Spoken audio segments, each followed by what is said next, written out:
নিজের স্বপ্ন পূরণ করার জন্য স্বামীকে কিভাবে ব্ল্যাকমেইল করবেন আজকে আমার থেকে বুদ্ধিটা শিখে নেন। প্রতিদিন তার মাথার একটা একটা করে চুল ছিঁড়ে ছিঁড়ে আমি তাকে জানাই আমি কিছু চাই, আমি কিছু চাই। আমার কতদিনের ইচ্ছা ছিল আমার একটা ওভেন থাকবে, এই ওভেন দিয়ে আমি কত কিছু করব, কত কিছু রান্না করব, সেটার ভিডিও করব। আমার খুব ইচ্ছা ছিল। তাকে ওভেন কেনার কথা বলতে বলতে তার মাথার প্রায় একটা একটা করে চুল আমি তুলেই ফেলেছি। সে অত্যাচারে না থাকতে পেরে সে হঠাৎ করেই আমাদের শহরের একটা ভালো কনফেকশনারির দোকানেতে নিয়ে গেল। সেখান থেকে আমাদের উপকরণগুলো নিয়ে নিল। আমি তো বুঝতে পারছি না আজকে কি হয়েছে। তার শুকনো উপকরণ সে কখনো কেনে না, সবকিছু আমি কিনে নেই। আজ হঠাৎ সে কিনছে। আমি কল্পনাও করতে পারিনি যে এত সহজে আমার একটা ওভেন চলে আসবে, আমার স্বপ্নটা পূরণ হয়ে যাবে। ওভেন এনে আমাকে বারবার বলছে, দেখো তোমার পছন্দ হয়েছে কিনা, দাঁড়াও ঘুরে দেখাচ্ছি তোমাকে। খুব তাড়াহুড়া করছে আমাকে দেখানোর জন্য। আমি বিশ্বাসই করতে পারছি না যে আমার ঘরে ওভেন। আসলে এটা স্বপ্ন নাকি বাস্তব? সে বলছে না না না, স্বপ্ন না, এটা আসলেই বাস্তব, আমি তোমার জন্য ওভেন নিয়ে আসছি। ওভেন কেনার প্রায় 15 দিন হয়ে গেল, আমি এখন পর্যন্ত কিছু তৈরি করে তাদেরকে খাওয়াইলাম না। শুধু তাদেরকে আমি ভাত আর তরকারি গরম করে করে খাওয়াই। আমার একটু সহজ হয়ে গেছে, রান্না একবার করলে আর করতে হচ্ছে না। আজকের ভিডিওটা আমি অনেক বড় করে ফেলেছি, আসলে কিছু করার নেই। কিন্তু আমি ভাবতেও পারিনি যে ওভেনের এত ওয়েট হবে। ওভেন রাখার মতো আমার বাসায় তেমন কিছু ছিল না, তাই শেষ পর্যন্ত আমরা এটাকে ডাইনিং টেবিলেই সেট করে দিচ্ছি। আমার ওভেনটা মোটামুটি অনেক বড়, 30 লিটারের। এটা মাইক্রো ওভেন প্লাস কনভেনশন।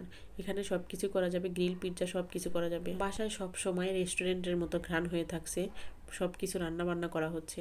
আমি খুব আনন্দে আছি, আমার খুব ভালো লাগছে রান্নাবান্না করতেও, এখন বেশ মজা পাচ্ছি। এখন ওভেন কেনার পর থেকেই আমার শুরু হয়ে গেছে রান্নাবান্নার অন্য একটা ধাপ শুরু। খুব অল্প সময়ের মধ্যে আমি খাবারটা তৈরি করতে পারছি। আমি যে শুধু ভালোই কিছু করছি তা কিন্তু না। শুরুতেই আমি ওভেন আনার পরপর আমি কয়েকদিন পরে একটা পিৎজা বানাতে গিয়েছিলাম, কিন্তু আমি টাইম মেজারমেন্ট করতে পারিনি। সেখানে আমার পিৎজাটা পুড়ে উপরের সব কিছু ডেকোরেশনগুলো পুড়ে গেছে এবং পিৎজাটা খেতে টোস্ট বিস্কুটের মতো হয়েছে। একটা ওভেন কিনে বাসায় প্রতিদিন রেস্টুরেন্টের মতো নিত্য নতুন খাবার পাচ্ছে তারা। আলহামদুলিল্লাহ, আমি নিজেও অনেক খুশি, তাদেরকে নতুন নতুন খাবার উপহার দিতে পারছি। স্বামী এবং সন্তান দুজনেই প্রতিদিন কিছু না কিছুর জন্য অপেক্ষা করে, কখন ওভেনে কি হবে, কি খাবো। মনে মনে চিন্তা করছিলাম ওভেন কিনে হয়তো বা আমার কাজগুলো একটু কমে যাবে। এখন দেখছি না, আমার কাজ আরো ডাবল হয়ে গেছে।